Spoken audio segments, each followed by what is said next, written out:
Les autorités militaires, avec à leur tête le chef suprême des armées, le colonel Assimi Goïta, s'attaquent à un vaste chantier. Celui de la nationalisation de la confection de la chose la mieux consommée par les militaires. C'est là même qui fait son identité. Il s'agit de la tenue des militaires. Déjà sur place à Kati, c'est une mini-industrie qui se développe à l'atelier de coupe et couture de la direction du commissariat des armées. Ici, le travail se fait en chaîne. Tout commence par les CAO. Les CAO, c'est conception assistée par ordinateur. À l'intérieur du CAO, on a une machine Gerber à notre disposition, un ordinateur complet, accompagné avec la table Digi. On choisit taille M, un exemple taille M, et on envoie la taille M au niveau du Gerber pour imprimer. Après avoir imprimé, on amène ces papiers au niveau du chariot matelasseur pour la coupe. Il y a une autre méthode encore. On peut prendre une veste, on démonte pièce par pièce. Là, c'est la manche. Là, c'est devant. On digitalise.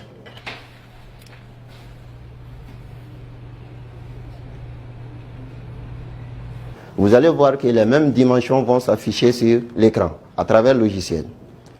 On peut remodifier cette dimension ou on reconduit la même dimension qui se trouve sur la table Digi. On amène les patrons au niveau du chariot matelasseur. C'est cette machine, c'est le chariot matelasseur. On a un tissu déjà matelassé de 4 mètres. À ce niveau, les tissus sont coupés avec la plus grande dextérité par centaines. Donc on fait des découpages tout en suivant les tracés qui se trouvent sur le papier.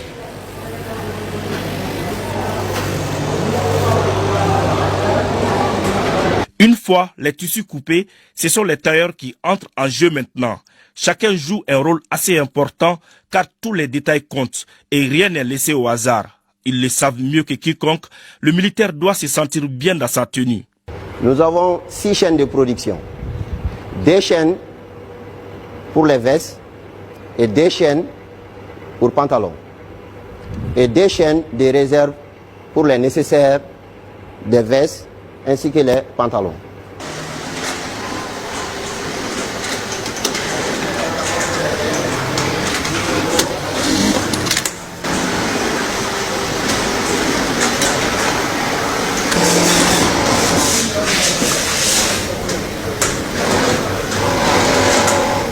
Place aux dernières retouches et au montage des accessoires comme des boutons et autres.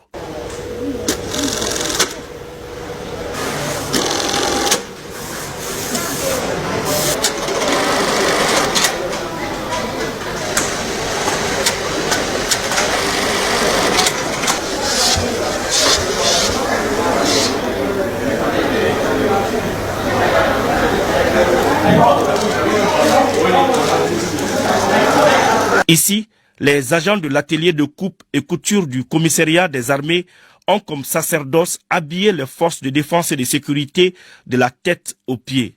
Donc,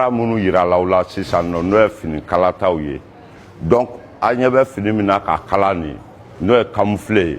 Donc, on fait une casquette de flène.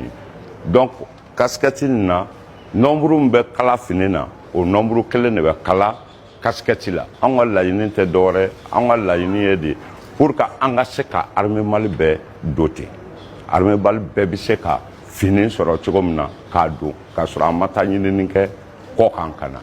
La voie est tracée. L'indépendance vestimentaire des femmes est en ligne de mire. Les projets en cours de réalisation en sont les preuves de la fertilité croisée entre le factuel et l'argumentaire. En d'autres termes, de l'idée à la concrétisation.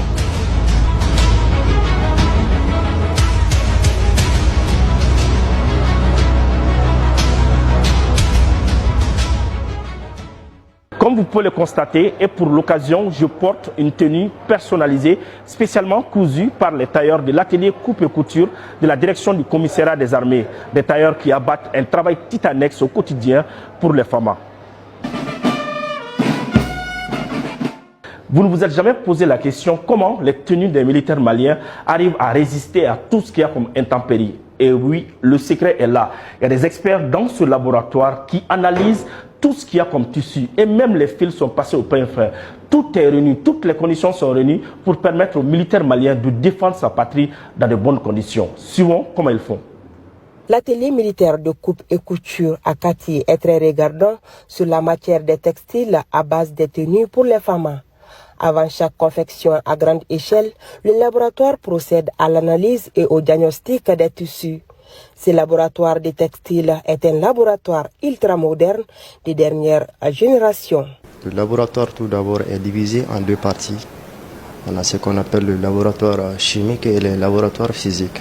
Donc le laboratoire chimique nous permet de déterminer les matières premières et le laboratoire physique va nous permettre aussi de pouvoir dégager des aspects, des propriétés physiques des tissus. Cette intervention est nécessaire pour la protection des hommes et femmes qui seront vêtus par ces tissus importés. Chaque tissu, fil textile, fibre ou n'importe quelle composante des habits doivent être minutieusement observés. La nature des matières premières employées et le processus de transformation revu au millimètre près. Le laboratoire joue un rôle très majeur dans le fonctionnement d'abord de l'atelier coupe-couture. Parce que qui parle d'abord de coupe-couture, tu passes par certaines étapes d'abord. Quelle est la qualité du tissu? Quel fil il faut pour quel tissu? Ce laboratoire textile de la direction du commissariat des armées emploie une dizaine de spécialistes outillés aux besoins pour déceler toute anomalie au préalable. On a besoin encore de se perfectionner, non seulement en matériel, non seulement aussi de se perfectionner, de pouvoir améliorer le niveau, pour avoir une mise en niveau. La direction du commissariat des armées doit pouvoir, à travers ces laboratoires de textiles, évaluer les fils naturels, chimiques, synthétiques ou artificiels qui existent en tant que tels dans l'environnement pour la santé des femmes qui sont appelées à évoluer sur des terrains hostiles. Les machines que vous voyez sont des véritables prouesses de la technologie. Grâce à elles, les agents de l'atelier coupe et couture de la direction du commissariat des armées sont capables de fabriquer les galons, les blasons et les écussons, et cela avec une main-d'œuvre 100% malienne. Et ce sont les militaires qui le font. Regardons comment ils font. Ici, c'est la salle de broderie. On a des machines à broderie. Une machine à broderie de 8 têtes. Et une machine à broderie de 4 têtes. Ces deux machines à broderie sont des mêmes marques. Tous les dessins s'effectuent à partir de l'ordinateur, à travers un logiciel.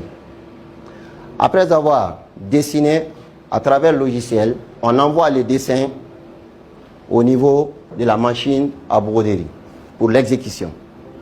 Par exemple, un exemple du logo Badji Fama. On sélectionne les différentes couleurs, vert, jaune, rouge. Maintenant, l'alentour du Badji Fama en doré. Voici un produit fini du Badji Fama. Et ça, et celui-là, c'est pas déjà terminé d'abord. J'appuie sur Start pour terminer les locaux Badji Fama.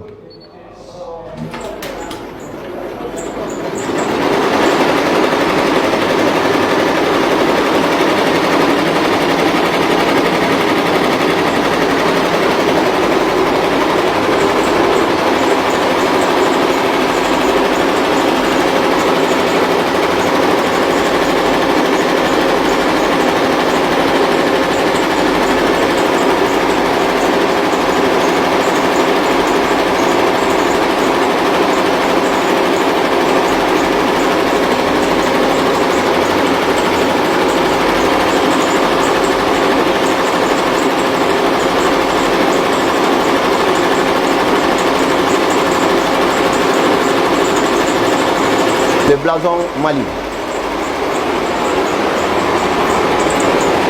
Vous voyez l'écran. Blason Mali.